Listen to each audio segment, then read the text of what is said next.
Hello comic files, welcome to the 62nd episode of the invincible comic series, जहां हम cover करेंगे issue 68 को। पर आगे बढ़ने से पहले अगर आपने अभी तक चैनल को सब्सक्राइब नहीं किया हो तो प्लीज़ इसे सब्सक्राइब करके बेल आइकन को भी दबा देना। तो चलिए वीडियो को स्टार्ट करते हैं। तो इशू स्टार्ट होता है अर्थ पर, जहां इनविंसिबल वॉर होने और कन्क्वेस्ट से लड़ने के कई महीने बाद मार्क अब काफ़ी हद तक रिकवर हो चुका होता है और वापस से तबाह हुए शहरों को फिर से बसाने में मदद करने के लिए आ गया होता है। हालांकि जैसा आप देख सकते हैं उसने अभी भी कुछ सपोर्टिव गियर्स पहन रखे होते हैं जिससे उसकी बॉडी पर एकदम जोर ना आए, यानी कि उसकी रिकवरी अभी भी पूरी नहीं हुई है। खैर, ऐसी मदद करते हुए एक बड़े से स्ट्रक्चर को रखने में हेल्प कर रहा होता है कि तभी डायनासोर जैसा दिखने वाला एक सुपर विलन अचानक से वहां आकर मार्क को पकड़ ले जाता है और वो स्ट्रक्चर मार्क के हाथ से छूट जाता है। मार्क को थोड़ी दूर ले जाकर वो विलन कहता है, तुम नेचुरल ऑर्डर को डिस्टर्ब कर रहे हो, तुम्हें कोई भी आइडिया नहीं है कि तुम कितना गलत काम कर रहे हो और तुम्हारे एक्शन से पूरी सिविलाइजेशन को कितना नुकसान हो रहा है। पर मार्क को उसकी कोई भी बात समझ नहीं आती है और इससे वो विलन और गुस्सा होकर समझाता है, तुम्हें कोई आइडिया भी नहीं है कि तुम क्या कर रहे हो। दुनिया भर में जो तबाही आई थी वो सबसे बेस्ट थिंग थी जो हमारे साथ हो सकती थी, क्योंकि इससे जो फूड और सप्लाईज में कमी आती, उसके अलावा अपने घरों से डिस्प्लेस हुए लोगों में बीमारियां फैलती, इन सब फैक्टर से दुनिया भर से ओवर पॉपुलेशन का खतरा टल जाता। उसके अलावा डेंसली पॉपुलेटेड शहरों के तबाह होने की वजह से उनके कार्बन एमिशंस और पॉल्यूशन करने में भी कमी आती, जिससे पॉसिबली ग्लोबल क्लाइमेट चेंज का खतरा भी खत्म हो जाता। अगर तुम और तुम्हारे सुपर हीरो दोस्त इंटरफेयर नहीं करते तो शहरों को रीबिल्ड करने का पब्लिक प्रोजेक्ट सालों तक चलता, जिससे दुनिया भर में लाखों लोगों को रोजगार मिलता और एक स्ट्रॉन्ग ग्लोबल इकोनॉमी फॉर्म हो पाती। पर नहीं, तुम्हें तो इस सब में टांग अड़ानी ही थी। तुम्हारे हज़ारों को बचाने के चक्कर में अब लाखों लोग मारे जाएंगे, लेकिन आज मैं सबका अंत कर दूंगा, तुम्हारी जान लेकर। दूसरी तरफ ईव और उसकी मम्मी भी न्यूज़ में मार्क और इस क्रिएचर की लड़ाई देख रही होती है और उनकी कन्वर्सेशन से हमें पता चलता है कि आज मार्क का उनके साथ ही डिनर करने का प्लान है। पर ये लड़ाई देखकर उन्हें भी डाउट हो जाता है कि क्या मार्क टाइम पर आ भी पाएगा या नहीं। वापस आए फाइट पर तो मार्क उस क्रिएचर को एक पंच मारता है जिससे उसके हाथ में लगा गियर टूट जाता है, जिसके बाद हमें पता चलता है कि ये गियर्स एक्चुअली रोबोट ने मार्क को दिए हैं। मार्क उस गियर की टूटने पर खुद से कहता है, आई एम श्योर कि ये चीज़ सस्ती नहीं होगी, रोबोट मुझसे काफ़ी नाराज़ होने वाला है। शायद मैं पूरी तरह से हील हो गया हूँ क्योंकि मैं इन गियर्स को काफ़ी टाइम से पहन रहा हूँ। मार्क के इतना बोलते ही वो क्रिएचर मार्क पर अटैक करके उस बचे उचे गियर को भी तोड़ देता है और ये देखकर मार्क कहता है, तुम सच में एक थ्रेट हो। और वो क्रिएचर चिल्लाकर जवाब देता है, तुम्हारी सोच अब पुरानी हो चुकी है इनविंसिबल, मैं रिप्रेजेंट करता हूँ एक नए वर्ल्ड ऑर्डर को, इस माइटी डायनासोरस के सामने झुको। तो अपनी इस धमकी के साथ वो क्रिएचर अपना नाम भी रिवील कर देता है जो कि डायनासोरस है। पर इस धमकी से कोई फ़ायदा नहीं होता है क्योंकि अगले ही पल मार्क उसे एक ज़ोरदार पंच मारकर ढेर कर देता है। लेकिन ढेर होते ही डायनासोरस एक नॉर्मल इंसान में कन्वर्ट हो जाता है और वो इंसान कहता है, नो, फिर से नहीं। ये देखकर मार्क भी सरप्राइज हो जाता है और वो इंसान बताता है कि डायनासोरस एक्चुअली उसकी बॉडी पर हावी होकर टाइम टू टाइम उसे कन्वर्ट कर देता है और लोगों को परेशान करता है और इस कन्वर्जन पर एक्चुअली उसका भी कोई कंट्रोल नहीं है। बेसिकली आप इसे हल्क और ब्रूस बैनर की पैरोडी कह सकते हैं। और ऐसा कहकर वो इंसान मार्क से उसकी मदद करने के लिए भी कहता है।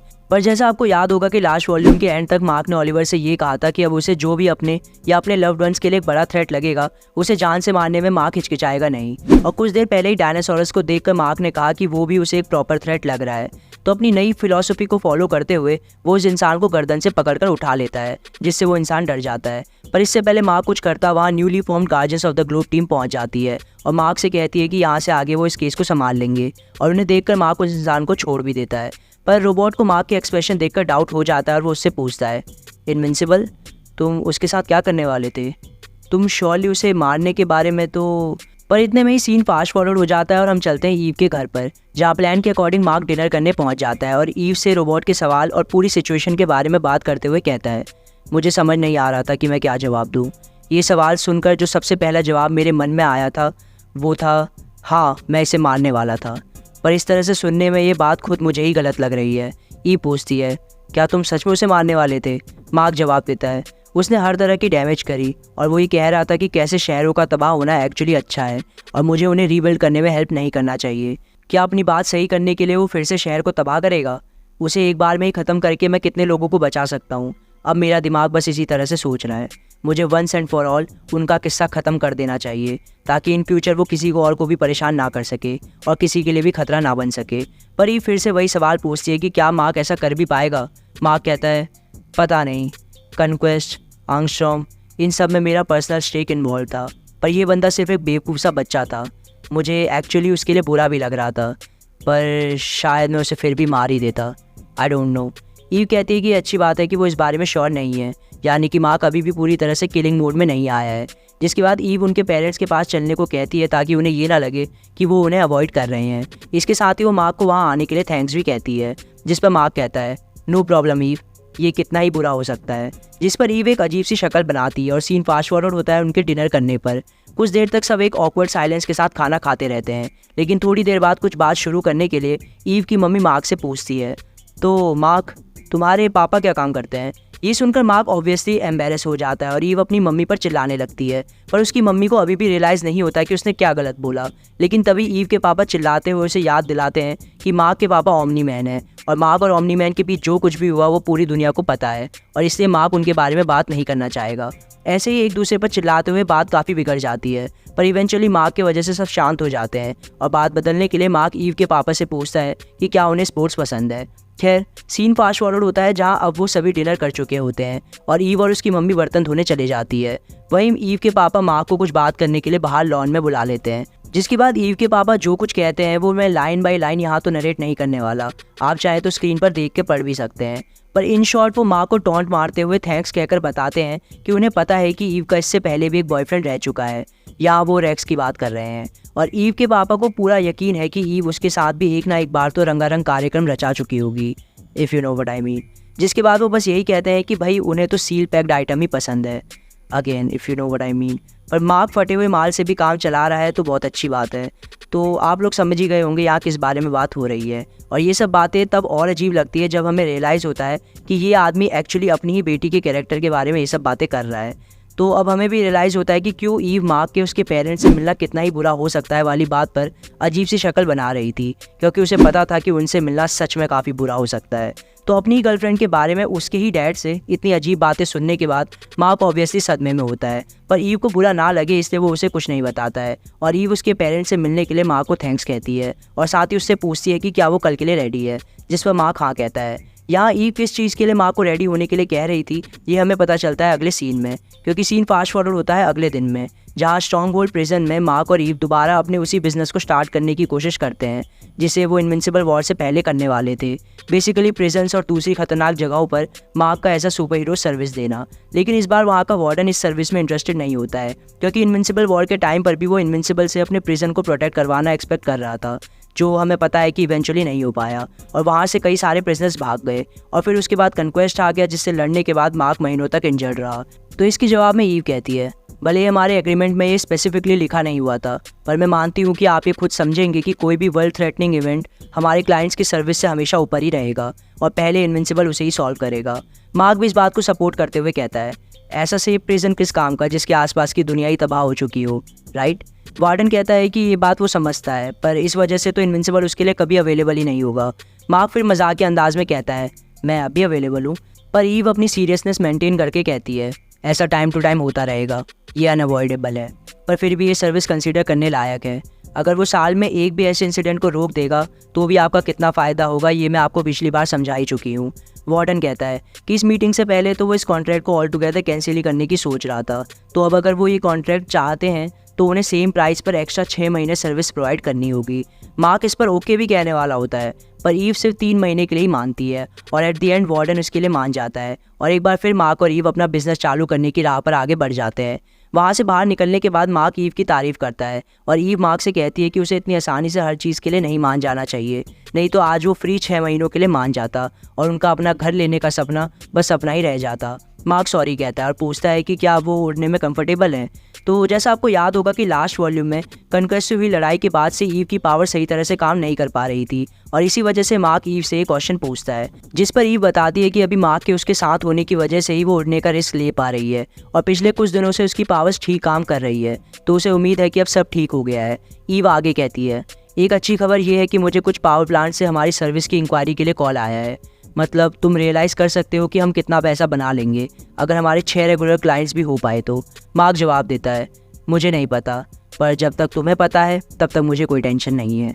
जिसके बाद ईव कहती है कि अगर मार्क कभी कहीं और बिजी रहता है तो ऐसे केस के लिए उन्हें किसी और सुपर हीरो को भी अपनी टीम में ऐड कर लेना चाहिए, जिसके लिए वो ऑलिवर का नाम सजेस्ट करती है और इतने में ही ऑलिवर वहाँ आ भी जाता है, जो अब काफ़ी बड़ा होकर ऑलमोस्ट एक टीनेजर जैसा बन चुका होता है।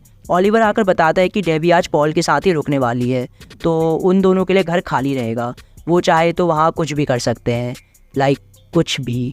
हमारी तरह ही यहाँ मार्क भी नोटिस करता है कि ओलिवर एक नया कॉस्ट्यूम पहनकर आया होता है और वो इस नए कॉस्ट्यूम का रीज़न पूछता है, जिस पर ओलिवर बताता है कि एलिफेंट नाम के विलन से लड़ते हुए उसका कॉस्ट्यूम फट गया था, जिसे सही कराने जब वो आर्ट के पास गया तो आर्ट ने उसकी बढ़ी हुई हाइट देखकर उसे एक नया कॉस्ट्यूम देने का डिसाइड किया।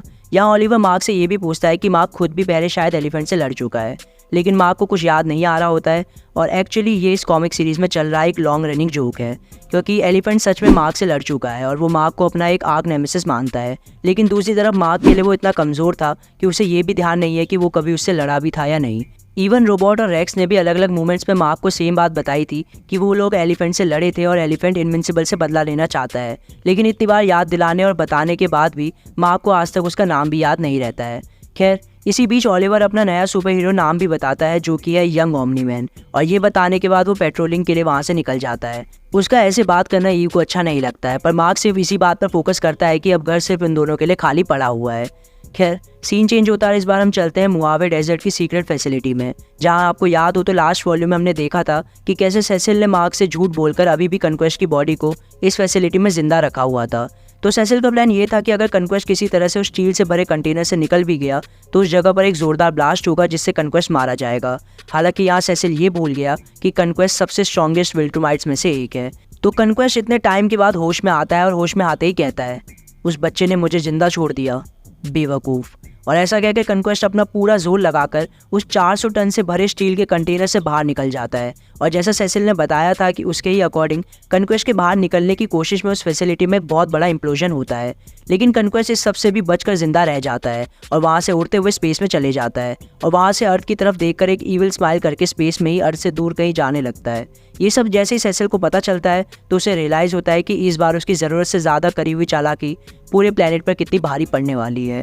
पर जो भी हो, फिलहाल के लिए तो कन्क्वेस्ट अर्थ से दूर चला जाता है, लेकिन अर्थ के अंदर ही किसी सीवर में सिक्विड्स एक रैपिड रेट पर रिप्रोड्यूस करके अपनी एक बहुत बड़ी आर्मी बना चुके होते हैं। और सिक्विड से कंट्रोल रस लिविंगस्टन कहता है, हमारी आर्मी कंप्लीट हुई, हमारे जनरल सब रेडी हैं, अर्थ का सिक्विड इन्वेजन अब शुरू होता है। पर फिलहाल सीन एक बार फिर चेंज होता है और इस बार हम चलते हैं मार्क के घर पर, जहाँ ईव बहुत देर से वॉशरूम में होती है और मार्क बाहर से आवाज़ लगाकर कह रहा होता है कि डेबी अब आने वाली है तो उसे अब जाने की तैयारी करनी चाहिए। पर ईव अंदर से चिल्लाकर कहती है, चले जाओ। ये सुनकर मार्क कंफ्यूज होते हुए उसे सॉरी कहकर वहाँ से चला जाता है। और अंदर वॉशरूम में हम देखते हैं कि ईव के हाथ में एक प्रेगनेंसी टेस्ट किट होती है और उस पर पॉजिटिव रिजल्ट आ रखा होता है, यानी कि ईव प्रेग्नेंट होती है। और इसी बात से टेंशन में आकर वो अंदर बैठकर रो ही रही होती है और गुस्से में मार्क पर भी चिल्ला जाती है। और इसी सीन के साथ इशू 68 यहाँ पर ख़त्म हो जाता है।